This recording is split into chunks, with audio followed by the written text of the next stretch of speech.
And I was laying in my hospital bed thinking, okay, what now? And I had such a good life.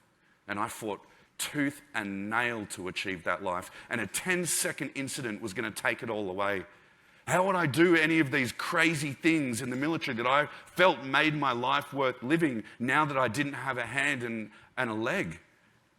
It was such a complicated situation. But I hate complicated situations. They're too bloody complicated. I like things to be simple.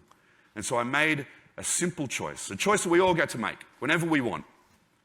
What do I want? Do I want a good life or a bad life? Simple. Now, I could have curled up in a ball, got addicted to my drugs, drank my pain away, pushed away all that love and support, and looked at what I'd lost and just had a really bad life. Or I could do what the military had trained me to do. Pick myself up, dust myself off, and get on with the job. I could use all of that love and support I was getting from the friends, that invaluable support, just even the tiniest little comment. I could look at the things that I still had yet to achieve and have a good life. And when you weigh that complicated situation up like that, it's not so complicated, it's so simple. Everyone wants a good life. But where do you start? Where do you begin? You know, I couldn't even go to the toilet by myself.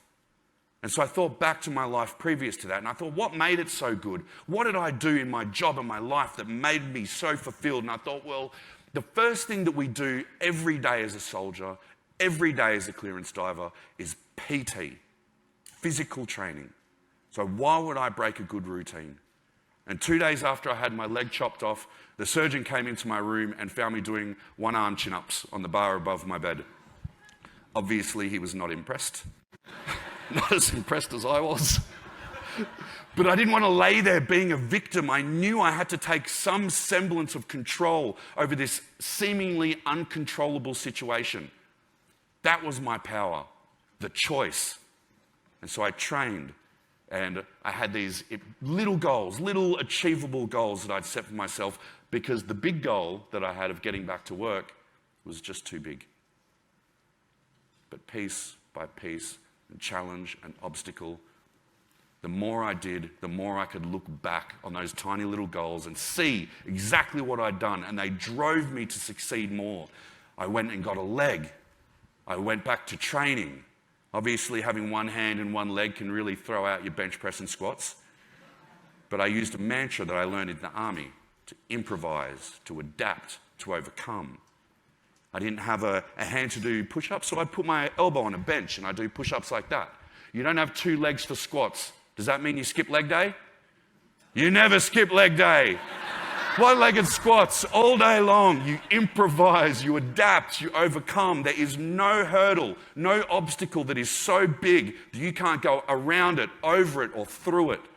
And so I used that every day. And after 6 months, I asked the Navy to go back to work, and they said no. They said, you cannot be a clearance diver again. So I found a way.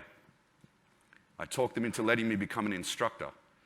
And I could pass on the knowledge that I'd learned. And I started to live again. I started to try all of these things that I had convinced myself that I will never be able to do again.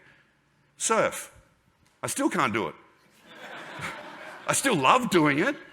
But it doesn't matter. It's the act of living that I love.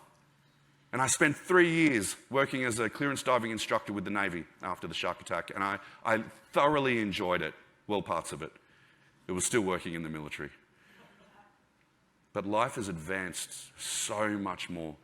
Just from using those same key ingredients throughout my life since then. It's got bigger and bigger and bigger, to the point where now I would not take it back.